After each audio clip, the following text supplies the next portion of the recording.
Warahmatullahi wabarakatuh. Bismillah walhamdulillah wala hawla wala quwwata illa billah.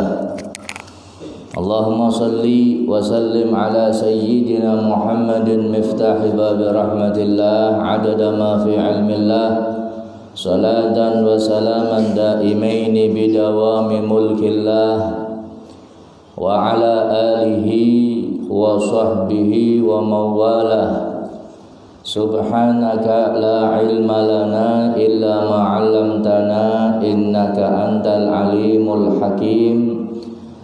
Rabbi shrah li sadri wa yassir li amri wahlul 'uqdatam min lisani yafqahu qawli wasaddid lisani wahdi qalbi bihaqqil qur'anil azim wa rasulil karim sayyidina Muhammadin wa ala alihi wa sahbihi ajma'in, amma ba'd. Alhamdulillah, kita bersyukur kehadirat Allah Subhanahu wa ta'ala. Pada malam hari ini kita dapat berjumpa kembali dalam melaksanakan satu kewajiban kita sebagai seorang muslim, yaitu menuntut ilmu. Mudah-mudahan apa yang kita lakukan pada malam hari ini dan pada malam-malam sebelumnya mudah-mudahan diterima ataupun bermanfaat untuk kita semuanya. Amin ya rabbal alamin. Shalawat beserta salam semoga Allah curah limpahkan kepada junjungan kita baginda agung Nabi Muhammad sallallahu alaihi wasallam, juga kepada keluarganya, para sahabatnya serta pengikutnya sampai yaumil qiyamah. Hadirin hadirat yang mudah-mudahan dirahmati Allah Subhanahu wa taala, malam Selasa kemarin kita telah membahas bagaimana pentingnya menjaga sunnah-sunnah dan adab baginda agung Nabi Muhammad sallallahu alaihi wasallam. Sunnah-sunnah yang dilakukan dan diajarkan oleh Nabi kita Muhammad sallallahu alaihi wasallam. Ayat Al-Qur'annya jelas. Ya, perintah untuk mengikuti Nabi kita Muhammad sallallahu alaihi wasallam. Beberapa ayat telah kita baca. Termasuk diantaranya adalah Qul in kuntum tuhibbunallah fattabi'uni. Katakan, apabila kalian mencintai Allah, maka jalannya, ya, tidak ada jalan lain kecuali fattabi'uni, ikuti aku Rasulullah. Kalau mau dapat cintanya Allah harus mengikuti Rasulullah. Makanya seorang wali nggak bisa dianggap wali kalau dia nggak melakukan sunnah. Nah, kalau dia tidak melakukan sunnah Nabi Muhammad, ya tidak akan bisa dianggap wali. Apalagi sampai meremehkan sunnah Nabi Muhammad Sallallahu Alaihi Wasallam. Wali itu, hadirin kekasih Allah, itu disebut wali kalau sudah melakukan minimal dua hal. Satu, syariat yang wajib, ya, yang wajib sudah. Gak pakai kompromi kalau wajib. Yang kedua, sunnah dilakukan. Kalau dua hal ini gak dilakukan, jangan harap dia itu disebut wali atau kekasih Allah Subhanahu wa ta'ala. Oh, dia tetap disebut wali. Iya, wali murid. Wali murid ya, bukan waliullah. Kalau waliullah wajib dikerjakan, sunnah dikerjakan. Kalau ada orang ngaku wali kemudian sunnah nggak dikerjakan, atau mungkin dia yukhalif, ya, dia itu bertentangan dengan sunnah Nabi Muhammad, nggak bisa disebut wali. Ya. Ya. Makanya benar apa yang dikatakan oleh Syekh Junaidi Al-Baghdadi rahimahullahu taala. Beliau seorang sufi besar, pernah mengatakan bahwasanya kullul abwab ilallah masdudah. Semua pintu menuju Allah tertutup, buntu, terkunci, nggak bisa masuk. Kau ingin ma'rifat, dekat dengan Allah, kau ingin menjadi waliullah, menjadi kekasih Allah, maka nggak ada pintu illa min babir rasul, kecuali lewat pintunya Nabi Muhammad. Nggak bisa. Oh, saya mau langsung, saya nggak mau pakai hadis, saya nggak mau pakai sunnah Nabi Muhammad, saya mau langsung. Tidak bisa, nggak mungkin, mustahil. Tertutup pintunya. Asy-Syaikh Ibnu Athaillah As-Sakandari, beliau pernah mengatakan, wa qad jama'allah al-khair kulluh fi bait wa ja'ala babahu wa miftahahu mutaba'atin Nabi sallallahu alaihi wasallam. Diumpamakan oleh beliau, Allah jadikan kebaikan ini di satu tempat, satu rumah. Ini kebaikan semuanya. Kalau pengen dapat kebaikan, kebahagiaan, sa'adah fid dunya wal akhirah, ini di dalam satu rumah itu. Kalau kita masuk rumah itu bahagia hidup kita. Ini perumpamaan beliau. Cuman kunci untuk mendapatkan kebaikan tersebut yang sudah dikumpulkan oleh Allah di rumah tersebut, kuncinya, pintunya lewat Nabi Muhammad. Kuncinya, pintunya lewat apa? Pengikutan kepada Nabi Muhammad. Seberapa besar kita mengikuti Nabi Muhammad, maka sebesar itulah apa yang akan kita dapatkan dari kebaikan. Paham ya? Jadi nggak bisa. Jadi orang mau meninggalkan sunnah itu nggak bisa. Mau meninggalkan Nabi Muhammad nggak bisa, mustahil. Oh, yang memerintahkan sholat bukan Nabi, Beb. Yang memerintahkan sholat itu Allah. Betul. Cuman caranya sholat lewat siapa? Lewat Nabi. Shollu kama ra'aitumuni usolli. Oh, yang memerintahkan haji itu Allah, bukan Nabi. Betul. Tapi cara melaksanakan haji dari siapa? Khudhu anni manasikakum, kata Rasulullah. Ambil dariku apa? Manasik, cara beribadah. Cara beribadah kalian ambil dariku, kata Rasulullah. Oh, perintah puasa dari Allah, bukan dari Nabi. Caranya puasa Nabi yang mengajarkan. Jadi nggak bisa ada orang kemudian mau meninggalkan Rasulullah, nggak bisa. Dulu ada aliran namanya ingkar sunnah. Tahu ingkar sunnah? Dia nggak mau sunnah dari Nabi. Yang dia mau Al-Quran sudah. Yang dia mau itu Al-Quran. Ada, dulu ada namanya ingkar sunnah. Cuman sekarang nggak terlihat gaungnya. Cuman mungkin bekas-bekasnya, asarnya mungkin masih ada. Orang nggak mau sunnah, maunya Al-Quran sudah. Maunya Al-Quran. Ini orang yang seperti ini hadirin, saya yakin kalau mau ibadah mesti bingung. Wah, bang, kudu Al-Quran. Coba ditanya, coba ambilkan dalil. Sholat duhur kok 4 rakaat, coba carikan dalil dalam Al-Quran. Sampai benjut digoletilah karena Al-Quran. Gak bisa. Ya, makanya lewat baginda agung Nabi Muhammad sallallahu alaihi wasallam. Makanya hadirin yang dirahmati Allah, sebenarnya sudah seharusnya kita ini mengikuti beliau Nabi Muhammad dalam segala keadaan. Karena di dalam keseharian kita ini sering ngaku-ngaku saya cinta sama Nabi Muhammad. Yo ya. Kalau saya tanya sudah, Mas, Pak, Bro, kira-kira ente cinta maring Kanjeng Nabi napa mboten? Jawabannya apa? Saya tanya, kalian cinta Nabi atau enggak? Jawabannya pasti cinta. Ente demen karo Kanjeng Nabi, ya demen umat Kanjeng Nabi.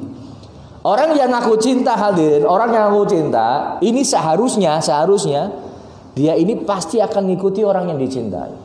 Innal muhib liman yuhib muti'u. Orang yang mencintai ini akan mengikuti orang yang dicintai. Saya senang sama si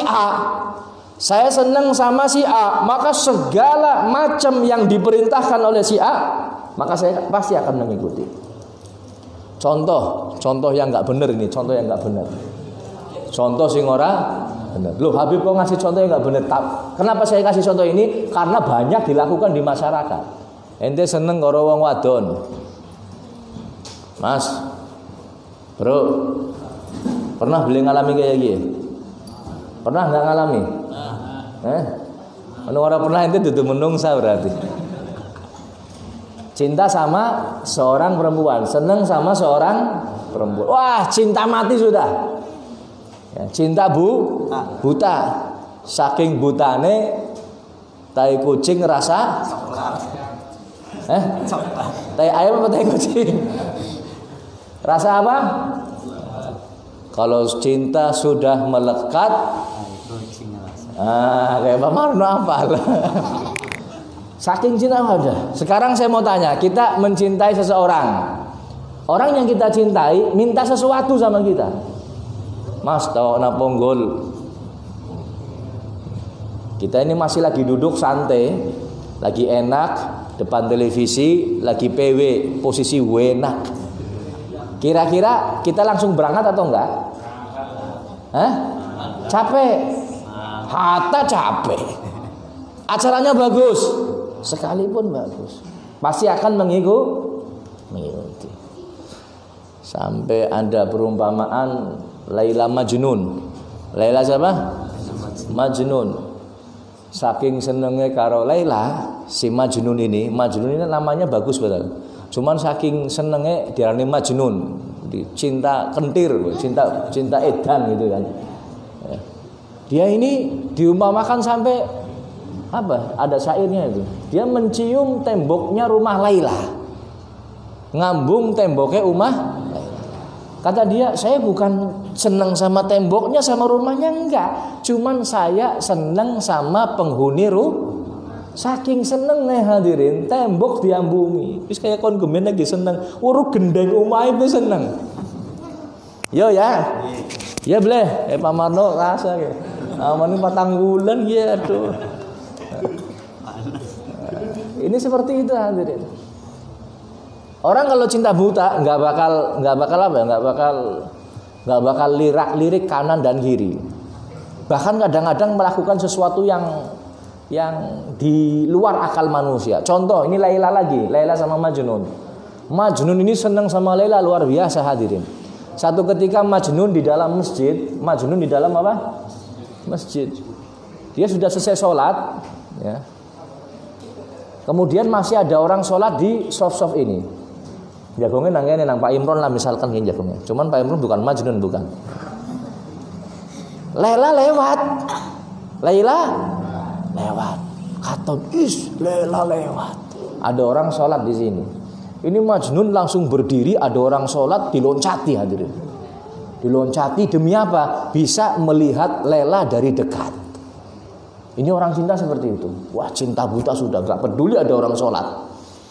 Wah, seneng bombong, kayak gitu. Orang mangan orang papa wis wareg ning biasanya. Selesai hadirin, orangnya lagi sholat ngomong, "Heh, Majnun, kon memang bener Majnun edan kon. Ana wong sholat dilangkai. Kon orang ngerti apa ada orang sholat ngadep Gusti Allah? Kon ki edan." Jarene wong sing sholat. Kata Majnun, "Kowen sing edan. Kamu yang gila." Loh, kok saya yang gila? Saya ini cinta sama Laila. Saking cintanya saya sama Laila, saya nggak ngelihat mana kanan, mana kiri, mana ada orang sholat, mana nggak ada orang sholat. Saya terbas saja, saya nggak peduli. Yang penting saya bisa melihat Laila. Ya kan? Karena saya cinta buta, saya nggak melihat. Loh, ente sholat kan kudunya ngadep Gusti Allah. Ente kan ngaku kalau ente cinta sama Allah. Ente sedang ibadah, sedang berduaan dengan Allah Subhanahu wa taala. Ente sedang mencurahkan rasa cinta kamu kepada Allah. Kok bisa tahu saya sedang lewat depan panjenengan? Kan berarti kon edan. Masih mending saya karena saya cinta sama itu hadirin. Bentuk cinta seperti itu hadirin. Orang kalau sudah cinta nggak ngelihat kanan, nggak ngelihat kiri. Apa yang dilakukan oleh orang yang dia cintai pasti akan diikuti. Apalagi sampai diperintahkan oleh Nabi kita Muhammad Sallallahu Alaihi Wasallam. Makanya mudah-mudahan hadirin kita dikaruniai oleh Allah untuk bisa mengikuti Nabi Muhammad zahiran wa batinan. Seperti doa pada doa Rotib Al-Attas, warzuqna kamalal mutaba'ati lahu zahiran wa batinan. Ya Allah, karuniai kepada kami kesempurnaan di dalam mengikuti lahu, yaitu Nabi Muhammad SAW secara zahir maupun batin. Ini harus kita perhatikan hadirin. Sebab kalau orang mau mengikuti Nabi Muhammad itu harus secara keseluruhan. Bukan hanya perbuatannya saja, bukan hanya ucapannya saja, tapi keseluruhan yang ada pada diri Nabi Muhammad SAW. Kalau kita belum bisa mengikuti, minimal kita tahu dan kita mencintai. Minimal kita tahu dan kita menyukai dan mencintai apa yang ada dalam diri Nabi Muhammad SAW. Jangan seperti orang-orang Khawarij. Orang Khawarij ini Islam, baca Qur'annya luar biasa. Mungkin diantara kita nggak ada yang bisa nyanyi bacaan Qur'annya orang-orang Khawarij dalam zaman dahulu. Sholatnya top, batuknya ireng. Bangun malamnya hebat, sampai matanya cekung, saking kurang tidurnya. Puasanya luar biasa, sampai badannya kurus. Ibadahnya top sudah orang. Cuman mereka kaum Khawarij mengikuti Nabi Muhammad SAW ini hanya di dalam perbuatan Nabi saja. Ucapan dan keadaan Nabi mereka tidak mengikuti, hanya perbuatan saja. Kanu min asyaddin nasi mutaba'atan lin nabi fil af'al, ya. Fil af'al. Mereka orang-orang Khawarij dulu ini biasa ngikuti Nabi Muhammad. Ada perbuatan saja. Ucapannya tidak, keadaan Nabi pun tidak, ya. Jadi hanya dohirnya saja, nggak sampai batin. Mereka kaum Khawarij ini memusuhi, membunuh sesama. Paham? Mereka nggak mengamalkan Muhammad yang lain. Mereka nggak mengamalkan keadaan bagaimana beliau Nabi Muhammad kafir itu tegas, orang muslim saling berkasih sayang. Muhammadur Rasulullah walladzina ma'ahu asyidda'u 'alal kuffari rahama'u bainahum. Ini Rasulullah. Orang yang bersama dengan Nabi Muhammad, mereka tegas dengan orang kafir dan berkasih sayang dengan sesama orang Khawarij enggak hadirin. Mereka musuhi orang Islam. Aneh kan? Mereka musuhi orang Islam, bahkan berani membunuh saudara sesama muslim. Bibit-bibitnya dulu ada di zaman Nabi, sampai sekarang pun demikian. Berani membunuh muslim, berani ngebom, berani tanpa hak dan lain. Naudzubillahi min dzalik. Makanya orang-orang dahulu, ulama-ulama dahulu itu membuat satu doa, minta dikaruniai supaya bisa mengikuti Nabi Muhammad, bukan hanya dalam perbuatan saja, tapi Allahumma rzuqna husnal mutaba'ah Rasulika Sayyidina Muhammadin sallallahu alaihi wasallam fil aqwal wal af'al wal ahwal. Ya Allah, ini sebaik-baik pengikut kepada Nabi Muhammad sallallahu alaihi wasallam, baik di dalam ucapan, di dalam perbuatan maupun keadaan Nabi Muhammad sallallahu alaihi wasallam. Atau mungkin disingkat warzuqna kamalal mutaba'ati lahu dhahiran wa batinan. Dhahir. Mudah-mudahan Allah karunia bisa mengikuti Nabi Muhammad dhahir dan batin. Allahumma amin ya rabbal alamin. Hadirin hadirat muslimin, Allah, pertama dari bab ini, ya, wa amal ahadits an Abi Hurairah radhiyallahu anhu, dari an Nabi Muhammad, da'uni ma taraktukum. Biarkan aku, kata Rasulullah, jangan ditanya saya selama aku tidak menyampaikan. Kalau saya nggak menyampaikan, jangan kalau saya nggak menyampaikan, jangan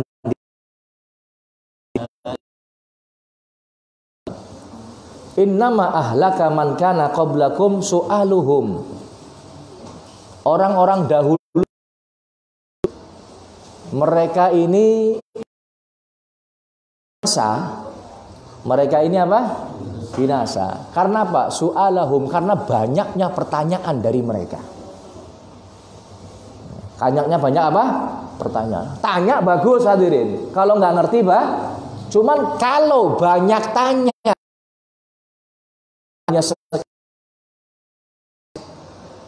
hanya sekedar apa? Cari perhatian, tanya hanya sekedar ini tanpa tujuan yang bagus, ya, maka ini yang menyebabkan umat ini binasa. Rasulullah mengatakan orang dahulu binasa karena pertanyaan mereka. Tahu cerita dalam surat Al-Baqarah, Nabi Musa kan perintahkan bukan mancing, untuk menyembelih sapi, ya kan? Itu pertamanya nggak terlalu repot hadirin. Wahai kaumku, kalau kamu pengen tahu siapa pembunuhnya, ada orang yang membunuh, kalau pengen tahu ini ceritanya panjang ini. Cuman singkat cerita di dalam surat Al-Baqarah ini diceritakan dari awal, berarti tafsir ngajinya ini. Ini sekedar saja untuk contoh saja. Udah, ini ada orang ceritanya, ada orang dibunuh, pengen tahu pembunuhnya. Tanya sama Nabi Musa. Kata Nabi Musa, sediakan sapi, potong sapinya. Kemudian nanti insya Allah kasih tahu siapa pembunuhnya. Singkat cerita seperti itu sudah. Tanya orangnya, Musa, ini sapi ini lanang apa wadon? Oh wadon. Gede apa cilik? Ukurannya semene, warnanya apa? Warnanya ini. Terus tanya lagi, umurnya berapa? Untung lah kan nomor sepatunya pira gitu kan. Ini kan dalam Al-Quran ada. Panjenengan sering baca Quran kan, dalam surat Al-Baqarah ada ini. Nah, akhirnya setiap pertanyaan disampaikan sama Nabi Musa kepada Allah. Ya Allah, sapinya seperti apa? Dikasih detail. Barang sudah detail, tanyanya selesai, bingung orangnya, goleknya nanti sapi ini ya. Carinya di mana ini? Warna ini, umur sekian, gedenya sekian, betina, carinya di mana? Angel ke luruwe. Nah ini bonggane dewek takon kon. Coba kalau kamu nggak tanya, wes sapi sembelih, cari umur yang baru lahir setahun, regane murah, sembelih bubar sudah. Ya kan? Ini nggak tanya detail sampai akhirnya apa? Luruh sapi nih kangelan, regane larang, 10 kali lipat harganya. Sing donge regane 23 juta, dadi 230 juta, 10 kali lipat. Tapi nantinya ceritanya panjang lagi nih. Setelah itu nanti ada kaitannya lagi. Dilalai Allah sudah persiapkan. Ada anak yatim ya, yang punya sapi yang dicirikan khusus itu oleh Allah dalam Al-Qur'an. Akhirnya ketemu nang sapi kue. Sapi itu sebenarnya mau dijual, nggak jadi dijual. Anak malaikat marani aja didolingin. Kok kon payune larang wis sabar. Jangan dijual dulu. Subhanallah. Nanti akhirnya trup, apa istilahnya? Gatuk. Ceritanya dawa maning ya. Aja cerita wis kok gampang ya. Jadi intinya apa? Yang mau saya ambil, semakin kita banyak bertanya kepada Nabi saat itu, maka semakin sulit syariat yang akan ditetapkan. Nabi Muhammad subhanallah, Allahumma sholli ala Muhammad. Luar biasa. Sayangnya Nabi Muhammad sampai beliau melarang, "Dah jangan banyak tanya.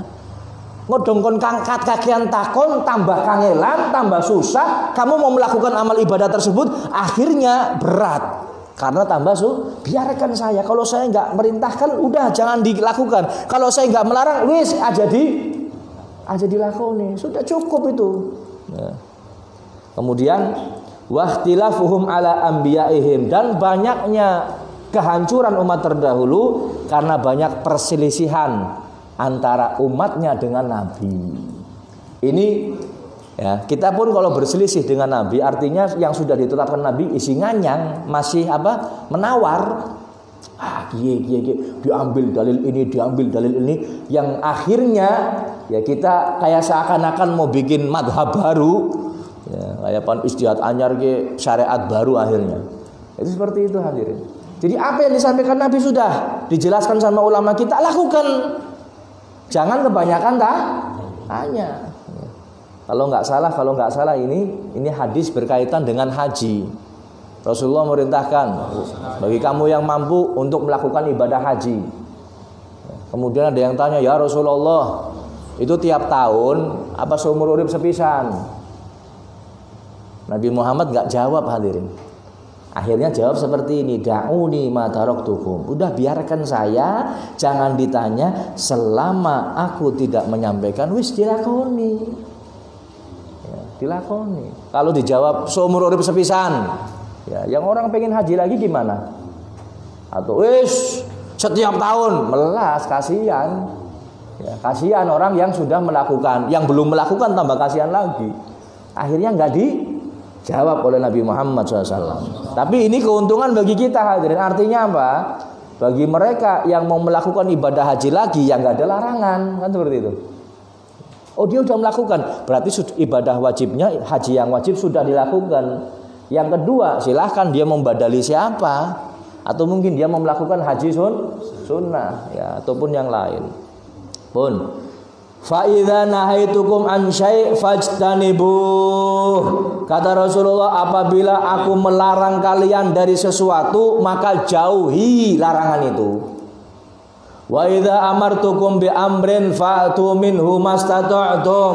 Kata Rasulullah, kalau aku perintahkan kepada kalian suatu perkara, maka datangi, kerjakan semampu kalian. Allahumma sholli ala Muhammad. Allahumma sholli alaihi. Ya Allah, ini ya, nabi kita ini luar biasa.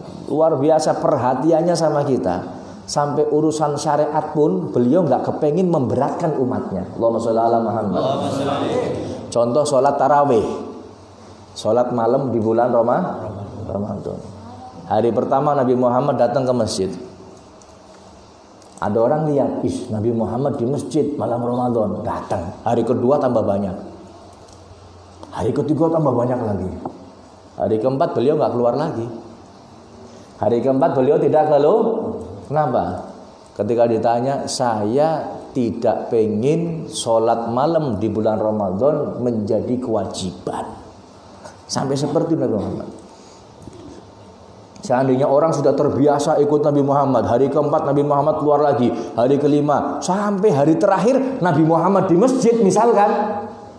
Akhirnya takutnya Nabi Muhammad itu akan menjadi kewajiban, menjadi kefarduan bagi umat Islam. Makanya Nabi Muhammad tinggalkan seperti itu. Subhanallah. Ini rasa sayangnya Nabi Muhammad kepada kita semuanya. Mudah-mudahan Allah balas jasa Nabi Muhammad. Makanya jangan pelit baca sholawat hadirin. Jangan pelit baca sholawat. Salah satunya sebagai ungkapan rasa terima kasih kita kepada beliau Nabi Muhammad sallallahu alaihi wasallam. Hadis yang kedua, an Abi Najih Al-Irbad bin Sariyah radhiyallahu anhu gal, dari sahabat Abu Najih namanya Al-Irbad bin Sariyah, semoga Allah meridhoinya. Wa adana Rasulullah sallallahu alaihi wasallam mau'idatan wajilat minhal qulub. Satu hari Rasulullah sallallahu alaihi wasallam memberikan nasihat kepada kita, kepada kami, satu nasihat yang menggetarkan hati. Wa dharafat minhal uyun, yang mengucurkan air mata. Faqulna ya Rasulullah ka'annaha mau'idatu muwaddi' atau muwadda' fa'ausina. Ya Rasulullah, kok seakan-akan ini panjenengan mau ngasih nasihat perpisahan ya Rasulullah. Kalau begitu nasihati kami ya Rasulullah. Nasihati kami, wasiati kami ya Rasulullah. Qala, maka Nabi Muhammad pun memberikan wasiat, usikum bitaqwallah. Aku wasiatkan kepada kalian untuk takwa kepada Allah Subhanahu wa ta'ala, wassama' wa ta'ah, dan untuk dengar serta patuh taat kepada pemimpin kalian. Wa in ta'ammara 'alaikum 'abdun, sekalipun yang memimpin kalian seorang budak. Wa innahu man ya'ish minkum fasayara ikhtilafan katsira, sebab sesungguhnya orang-orang yang hidup dari kalian setelah kalian nanti maka akan melihat perselisihan yang banyak, kata Rasulullah. Termasuk ini kita nih hadirin, akan banyak melihat perselisihan. Fa'alaikum bisunnati, maka hendaknya kalian memegang ajaranku, kata Rasulullah. Wa sunnatil khulafa'ir rasyidin al mahdiyyin, dan memegang ajaran orang-orang yang menggantikanku, yaitu yang diberi petunjuk oleh Allah Subhanahu wa ta'ala. Termasuk khulafaur rasyidin, sayyidina sadatina Abi Bakar wa Umar wa Uthman, 4 khalifah ini. Addu 'alaiha bin nawajid, pegang erat-erat, gigit, kata Rasulullah. Bin nawajid, dengan gigi. Ada yang mengatakan nawajid ini artinya al-anyab. Anyab itu gigi taring. Ada yang mengatakan wakila al-agros. Ada yang mengatakan gigi geraham. Jadi gigit itu ajaran saya dan ajaran pengganti saya ini dengan kencang, dengan gigi geraham atau gigi taring. Wa iyyakum wa muhdatsatil umur, dan hati-hati olehmu sekalian dengan perkara-perkara yang baru yang menyesatkan. Fa inna kulla bid'atin dolalah, ya, maka sesungguhnya setiap bid'ah itu adalah sesat. Ini hadis sering kita dengar.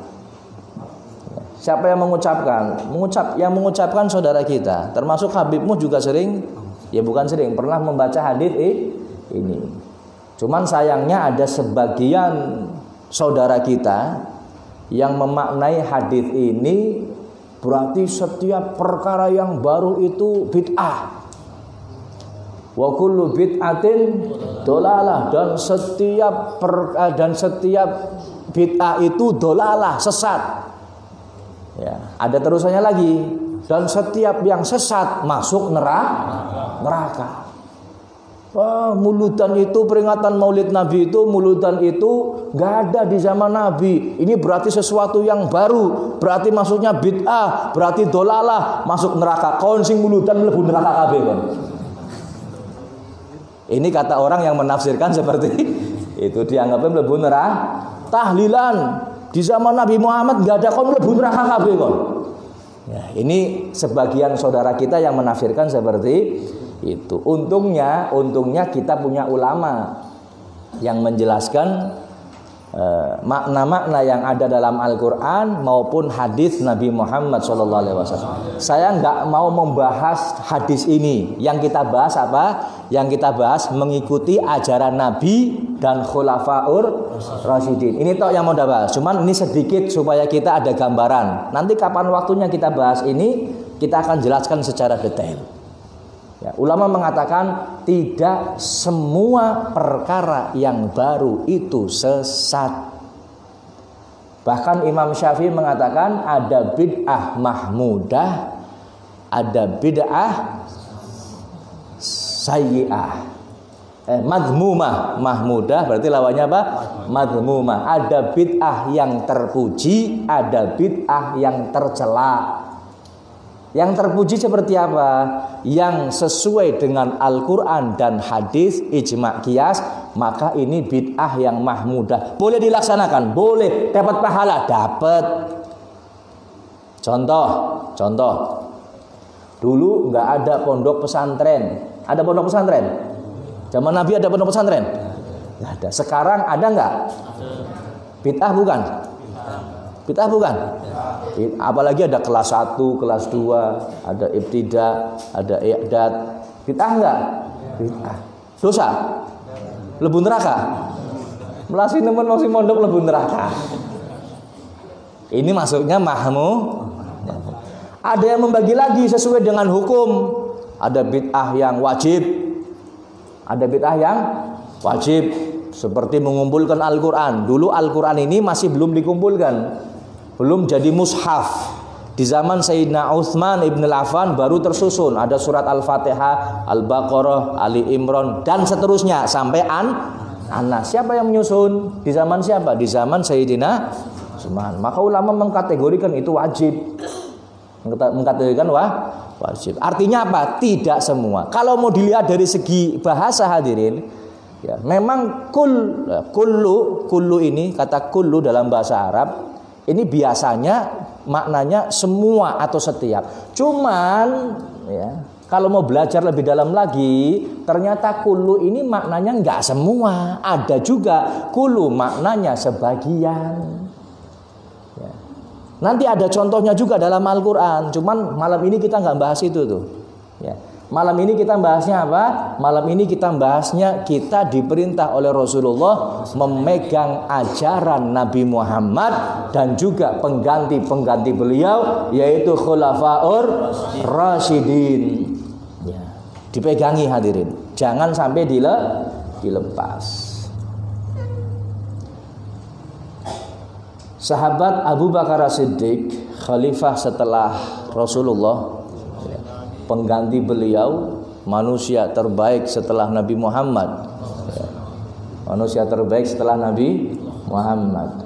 Beliau pernah mengatakan, lastu tarikan syai'an kana Rasulullah sallallahu alaihi wasallam ya'malu bih illa amiltu bih inni akhsha in taraktu syai'an min amrihi an azigha. Kata sahabat Abu Bakar, aku tidaklah membiarkan sedikit pun atau sesuatu pun atau satu pun yang Rasulullah amalkan kecuali aku mengamalkannya. Artinya apa? Yang dilakukan Rasulullah aku pasti mengamalkannya, kata sahabat. Kenapa aku mengamalkan? Karena aku takut. Inni akhsha in taraktu syai'an min amri an aziha. Karena aku takut jika aku meninggalkannya sedikit saja, aku akan menyimpang. Aku akan menyimpang. Makanya sahabat Abu Bakar As-Siddiq, beliau selalu mengikuti apa yang dilakukan oleh Nabi kita Muhammad SAW. Imamuna Asy-Syafi'i radhiyallahu anhu, ya, Imam Syafi'i beliau pernah mengatakan, ajma'al muslimun ala anna man istabana lahu sunnatun an Rasulillah sallallahu alaihi wasallam lam yahilla lahu ayyada'ha li qauli ahad. Imam Syafi'i mengatakan kaum muslimin sepakat, siapa saja yang telah sudah jelas baginya sunnah Rasulullah sallallahu alaihi wasallam, lam yahilla, tidak halal lahu baginya untuk meninggalkannya karena ada perkataan yang lain. Kalau sudah jelas ini sunnah Nabi Muhammad, maka nggak halal bagi dia itu untuk meninggalkannya. Bahasanya nggak halal. Untung kalau misalnya bahasanya haram bagi dia meninggalkannya, dosa kita. Ya, nggak halal bagi dia untuk meninggalkannya. Atau bahkan dia ketika disandingkan antara ini sunnah Nabi Muhammad, kemudian ini sunnah yang lain atau ajaran yang lain, kemudian kita memilih ajaran ini dan meninggalkan sunnah Nabi Muhammad, lam yahilla, kata Imam Syafi'i, tidak halal. Imam Ahmad rahimahullahu taala beliau mengatakan, man radda hadits Rasulullah sallallahu alaihi wasallam fahuwa ala syafa halakah. Kata Imam Ahmad, barang siapa menolak hadis Nabi Muhammad SAW, maka dia berada di dalam jurang kehancuran. Lebih jauh lagi, nah Imam Malik rahimahullahu taala, Imam Maliki mengatakan as-sunnah, sunnah Nabi Muhammad, safinatun Nuh, itu adalah perahunya Nabi Nuh. Man raqibaha naja, siapa yang naik perahu tersebut maka selamat. Wa man takhallafa anha ghariqa, siapa yang meninggalkan, berselisih atau menyelisihi sunnah Nabi Muhammad, pasti dia akan tenggelam. Na'udzubillahi min dzalik. Maka itu hadirin yang dirahmati Allah, kalau pengen bahagia, pengen senang, ikuti ajaran Nabi Muhammad. Bib, ini sunnah Bib, saya mau melakukan, sebenarnya pengen, tapi saya belum mampu. Nggak ada masalah.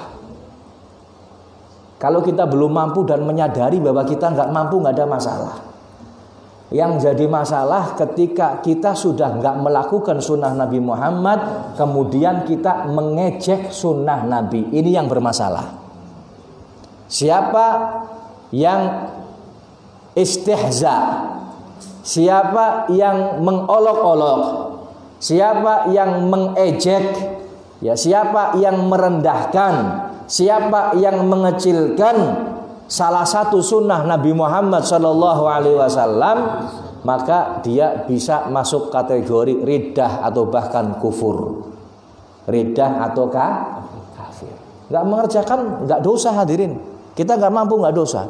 Tapi kalau kita sunnah-sunnah apa, atau kita bahkan ngejek sunnah Nabi Muhammad, maka na'udzubillahi min, banyak sekali afat.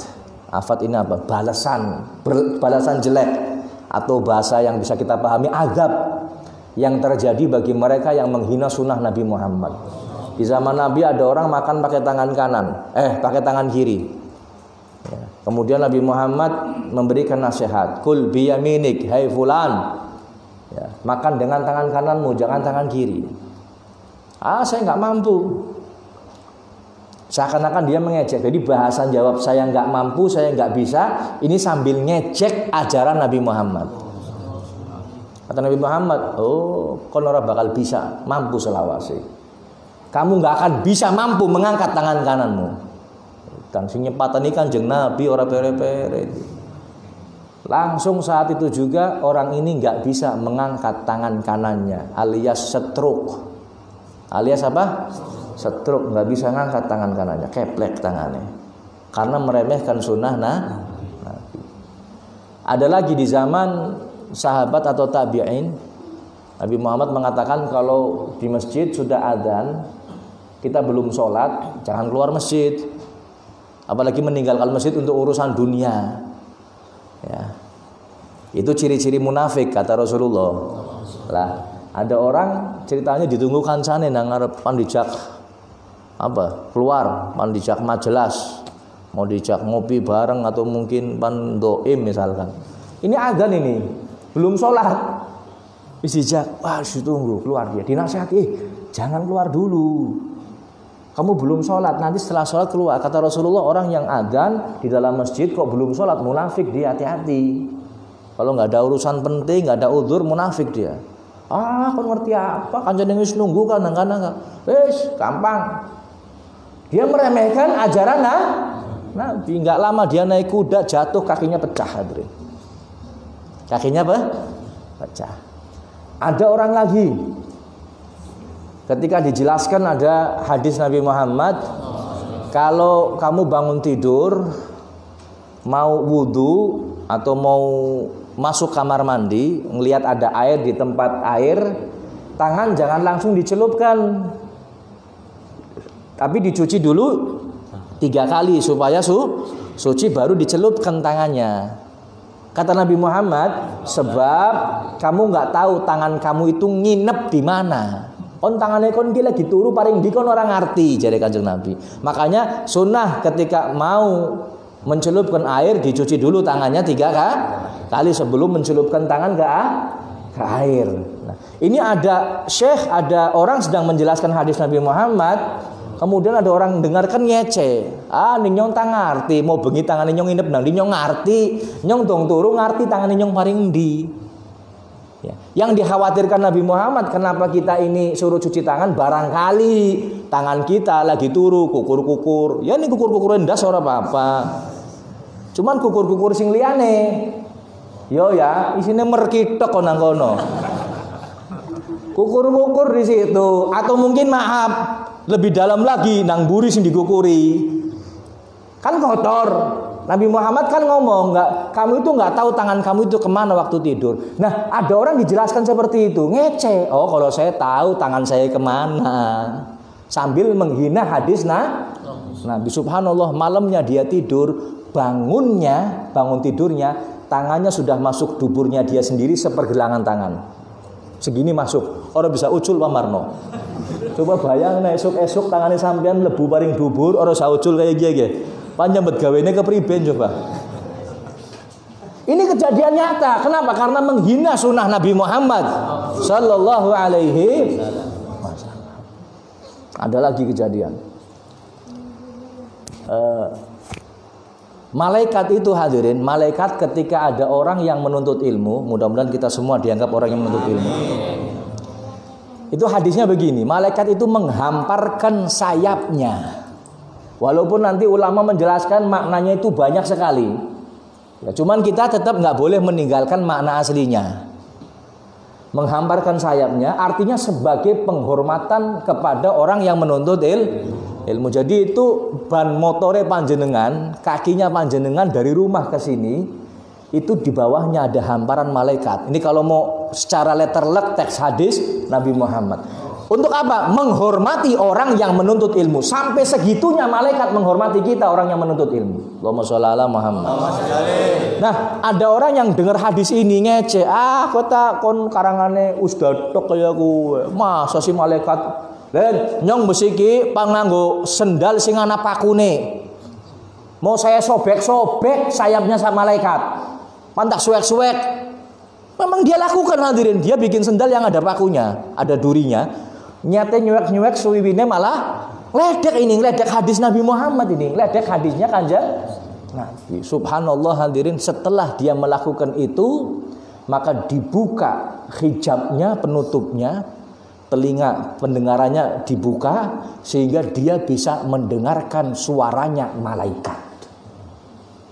Nun bayangna, sikile bae dari masyrik ilal maghrib. Ini panjang kakinya malaikat. Itu dari timur sampai ke barat. Jadi ujungnya di mana kita nggak tahu. Besarnya seberapa? Wallahu a'lam. Yang jelas bumi kalah besarnya sudah. Lo bayangkan dibuka pendengarannya sama Allah, bisa mendengarkan suara malah ketakutan dia. Setiap hari ketakutan. Wah, jerit, stres dia. Stres. Ente nggak usah suaranya malaikat. Ada orang yang bisiki di telinga kita saja sudah. Laka wongi bisiki.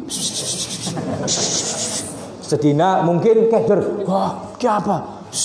Terus-terusan dibisiki hadirin, stres kita. Benar boleh?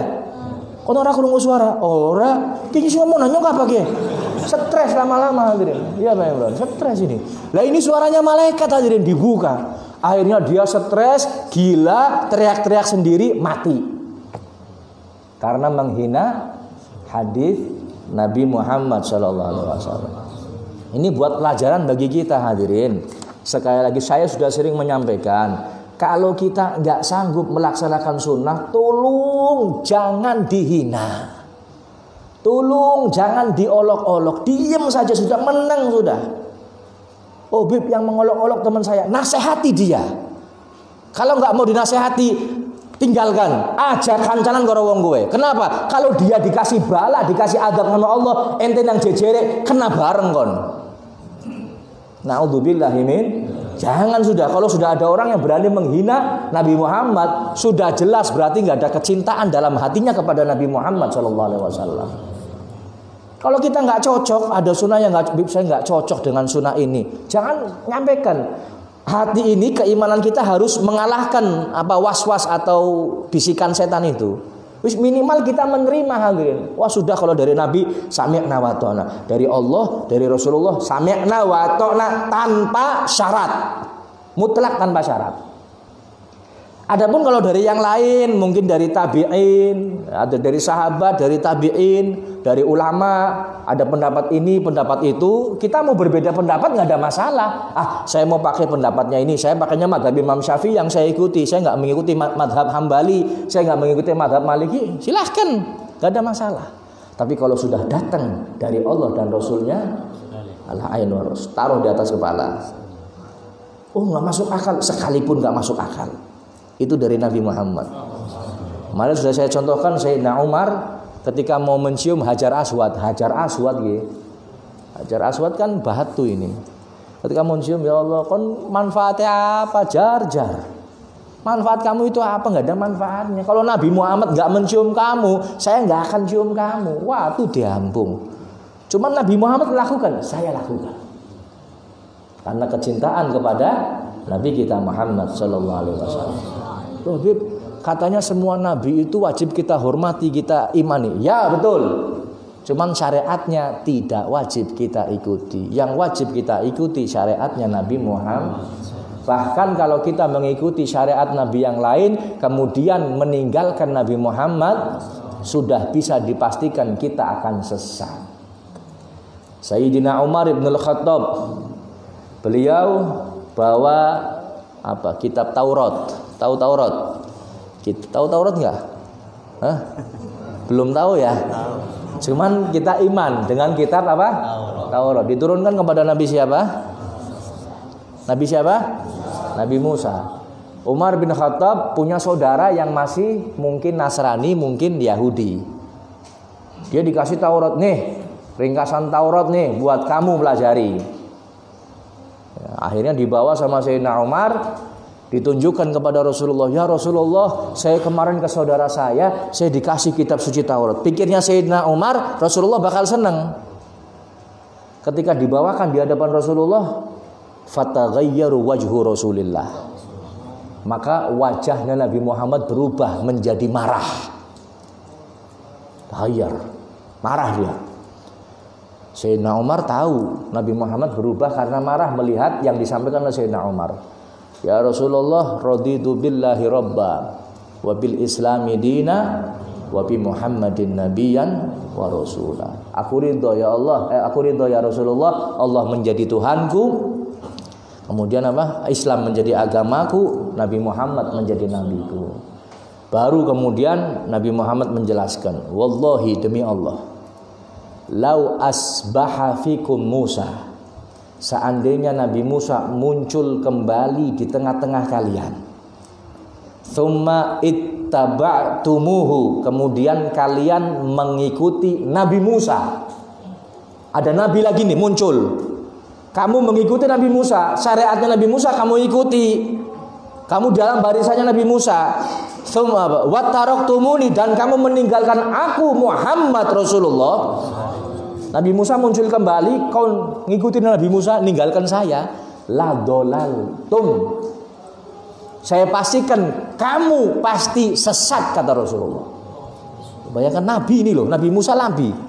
Kita ngikutin Nabi Musa, meninggalkan Nabi Muhammad, sesat hadirin. Ana hadzukum, antum hadzi minal umam wa ana hadzukum minan nabiyyin, kata Rasulullah.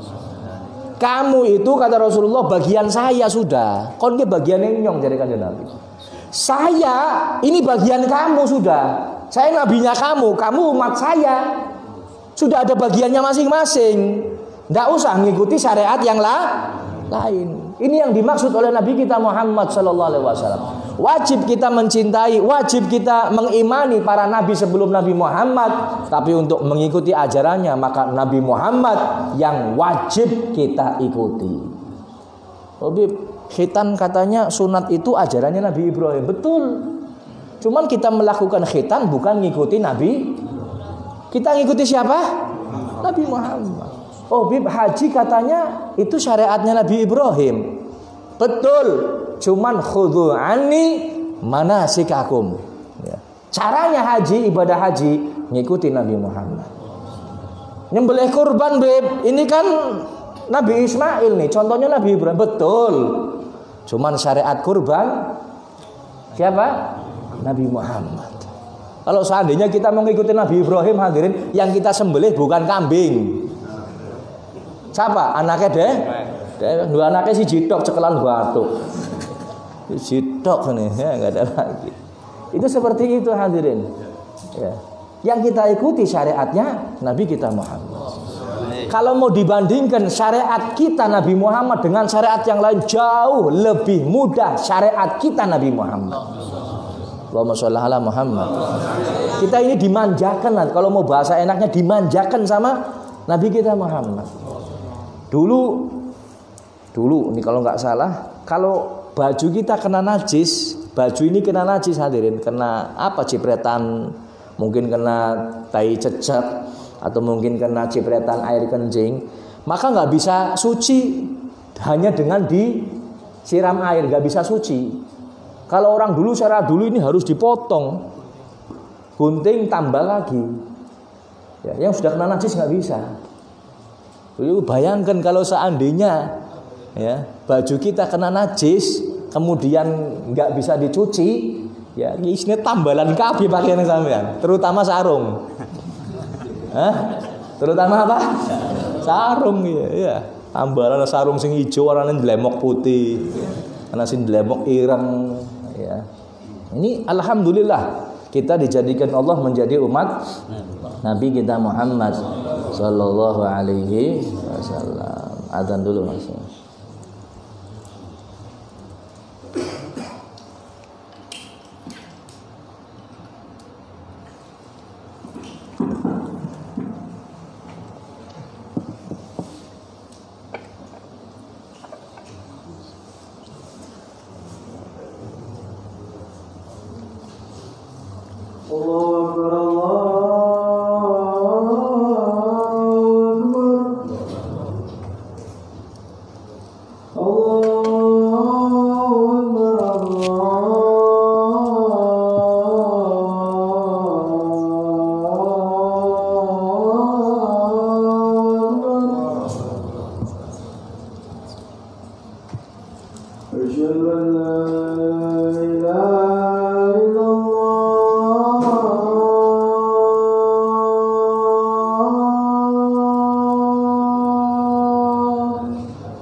Sebelum kita lanjutkan, ini keasikan bahas Riyadhus Shalihin, jadi fikihnya beberapa kali kita lupa.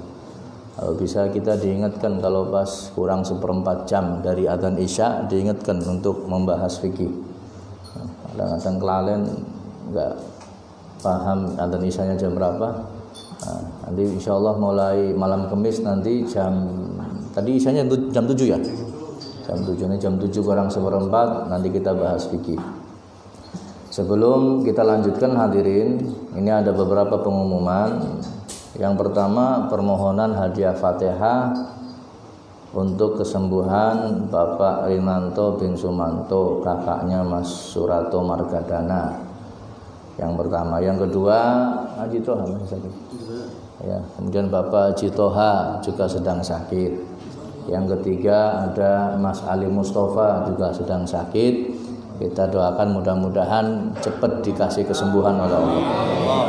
Dan semua yang sedang sakit dari kaum muslimin muslimat, termasuk saudara-saudara kita, anak kita, orang tua kita, saudara kita, kerabat kita, mudah-mudahan diberi kesembuhan oleh Allah Subhanahu wa taala. Al-Fatihah.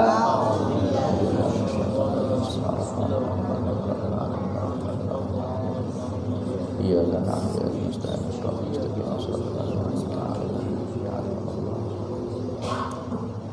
yang kedua, nanti ngaji rutin malam Kamis tetap kita selenggarakan. Yang ketiga, infak rutin setelah sholat ya kita galakan juga. Mudah-mudahan bermanfaat. Allahumma. Yang terakhir, ucapan terima kasih dan permohonan maaf kepada panjenengan semua. Terima kasih telah membantu penyelenggaraan acara malam Sabtu kemarin. Acara pembukaan majelis sekaligus halal bihalal, sekaligus haul Sayyidil Walid Al-Habib Mustafa bin Alawi Al-Attas. Dan mohon maaf atas segala kekurangan yang ada. Pikire kula wong lagi fungsum Covid sing pan mangkat sacuwil pikir saya gitu. Cuman ternyata untung pengajian ning hajatan wirang Habib. Tambah wirang maksudnya. Mohon maaf ya. Mohon maaf. Insyaallah mudah-mudahan kedepannya lebih baik lagi. Kedepannya lebih baik lagi. Dan insyaallah nanti malam Sabtu berarti sudah mulai. Malam Sabtu ini ba'dal maghrib. Dan insyaallah sampai jam 9 selesai seperti biasa. Mudah-mudahan Allah berikan kita istiqomah dalam menjalankan semua aktivitas yang berkaitan dengan ibadah, terutama menuntut ilmu agama Allah. Bismillah, alhamdulillah, wassalatu wassalamu ala rasulillah Sayyidina Muhammad ibn Abdullah wa ala alihi wa sahbihi wa mawalah. Amma ba'd. Qala musannif rahimahullahu ta'ala wa nafa'ana bihi wa bi'ulumi fid dharain amin ya rabbal alamin. As-salatul mafruḍah khamsun. Salat 5 waktu, salat yang wajib itu ada 5. Az-zuhru wa awwalu waqtiha zawalu syamsi wa akhiru idza sara dhillu kulli syai'in mithlahu ba'da dhilli zawal. Al-'asru wa awwalu waqtiha az-ziyadatu 'ala dhillil mithl wa akhiruhu fil ikhtiyar ila dhillil mislain wa fil jawaz ila ghurubi syamsi. Wal maghrib wa waqtuha wahidun wa huwa ghurubu syamsi bimiqdari ma yu'adzinu wa yatawaddau wa yasturu al-awrah wa yuqimu salata wa yusalli 5 raka'at. Wal isya'u wa awwalu waqtiha idza ghaba syafaqul ahmar wa akhiruhu fil ikhtiyar ila thuluthil lail wa fil jawaz ila tulu'il fajr tsani. Wa subhu wa awwalu waqtiha tulu'ul fajr tsani wa akhiruhu fil ikhtiyar ila al-isfar wa fil jawaz ila tulu'i syamsi. Jadi Sholat fardu itu ada 5. Zuhur, asar, maghrib, isya, subuh, ini 5. Zuhur ini di sini membahas waktu sholat. Zuhur ini awal waktunya setelah tergelincirnya matahari. Ketika matahari tepat di atas kepala kita namanya istiwa. Namanya apa? Istiwa. Waktu istiwa itu waktu di mana matahari tepat nang polone kula lan panjenengan. Polo pas ini tengah. Nah, kapan waktu zuhur? Ketika matahari tergelincir ke barat sedikit saja. Tergelincir, maksudnya tergelincir itu meyek bareng ngulon. Geser ke ngulon sedikit saja, maka masuk waktu zuhur. Paham ya? Kalau istiwa ini nggak boleh buat sholat sebenarnya. Kecuali sholat sunnah ketika waktu Jumat itu. Kalau selain Jumat nggak boleh buat sholat, itu waktu yang nggak boleh untuk sholat. Ya, tapi ketika zawal maka itu masuk waktu zuhur. Ya. Dan kapan akhirnya? Ya, akhirnya itu ketika satu benda ditegakkan dan bayangannya itu sama, maka berakhirlah waktu zuhur. Misal kita punya tongkat 30 cm ditaruh di tanah. Kemudian ya waktu zuhurnya kapan? Ya ketika matahari tergelincir ya. Nah, kapan terakhirnya? Ketika bayangan satu benda itu yang kita celupkan dalam tanah itu yang 30 cm, itu bayangan sama bendanya sama tingginya. Ditambah bayangan istiwa. Loh, kok bayangan istiwa itu seperti apa? Matahari ketika tepat di atas kepala kita waktu istiwa ini hadirin, biasanya ada bayangannya. Tergantung bulan apa atau apa, kadang-kadang ada yang matahari condong rada ngalor, ya kan? Ana sing rada ngidul. Nah, itu biasanya ketika matahari tepat di atas kepala kita, ini masih ada bayangan. Ya. Contoh ini benda ditegakkan ketika waktu istiwa. Ini kadang-kadang masih ada bayangannya istiwa sedikit. Ini bayangan istiwanya itu nggak dihitung. Jadi misalkan bendanya 30 cm, kemudian bayangannya 30 cm, ditambah bayangan istiwa. Misalkan bayangan istiwa ini 5 cm. Berarti 35 cm, berarti waktu zuhur ini sudah selesai. Paham ya? Waktu zuhur sudah selesai.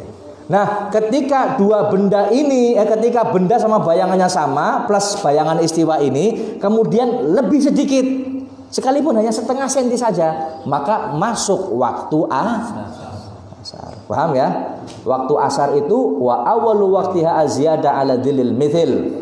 Ya. Dan akhirnya asar kapan?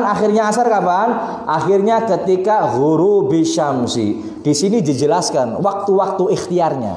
Ya. Waktu akhir ikhtiar. Nanti ada waktu fadilah, ada waktu ikhtiar, ada waktu jawaz, ada waktu karohah, ada waktu hurmah, ada waktu udzur, ada waktu darurah. Ya, nanti penjelasannya pertemuan berikutnya. Kita jelaskan masalah waktu sholat dulu. Kemudian kapan terakhirnya waktu asar? Ketika terbenamnya bulatan matahari terbenam, plus rampung selesai waktu asar. Terbenam penuh sudah nggak kelihatan, masuk waktu maghrib. Ya. Kapan selesainya waktu maghrib? Ketika apa? Maghrib waktunya kapan? Dong ada nisya bib karuan.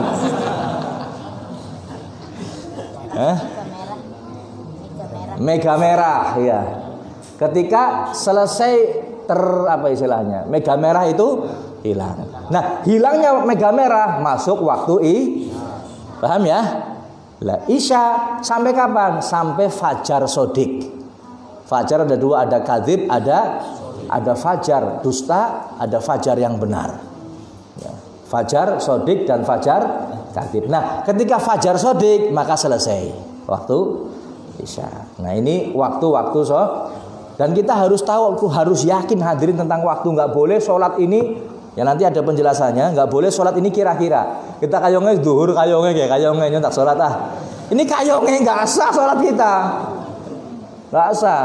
Sembahyang, orang sembahyang ternyata benar sudah itu. Kan yang ngomong apa wis duhur bener, berarti yang wis sholat. Salah, nggak sah itu sholatnya, diulangi lagi karena nggak yakin. Apalagi yang salah, yang bener aja nggak sah, apalagi yang sah. Sholat orang berantem ya adzan. Ya, tambah nggak sah lagi. Sementing nyawi sholat terus. Ini terjadi hadirin. Bahkan nanti kalau kita kumpul-kumpul sama orang yang nggak pernah ngaji, kejadian seperti ini banyak terjadinya hadirin. Ketika ada orang istilahnya umroh kan paling tanah suci ini. Ketika perjalanan Mekah Madinah kan pakai bis lama ini. Kadang melewati waktu dan kita belum ngerti itu sudah masuk waktu atau belum. Contoh misalkan maghrib, kayung petengnya isi terangnya isi peteng, kayak angin ke maghrib apa durung, nggak ada adzan ini, ya nggak paham nggak ngaji sih. Soalnya sembahyang di situ, nyong durung yakin. Oh ya nyong bener, kayaknya batin sembahyang bener. Berarti kan dia waktu sholat kan nggak yakin, nggak sah. Orang itu kalau mau sholat harus yakin, benar-benar yakin sudah masuk waktu sholat. Untung panjenengan urip di Tegal, hidup di Tegal banyak masjid adzan. Kalau nggak ada, ya coba kalau nggak ada panjenengan, kudu maring di matahari nih wis maghrib apa durung ya. Oh zikaton. Nah, makanya ini harus tahu ilmu seperti ini supaya kita yakin sholatnya. Sebab yang untuk menentukan masuk waktu itu ya itu bukan adzan, tapi sebenarnya adalah seperti ini. Ya waktu sholat seperti ini. Ini saja yang bisa kami sampaikan, mudah-mudahan bermanfaat. Hadza wa lafu minkum. Assalamualaikum warahmatullahi wabarakatuh.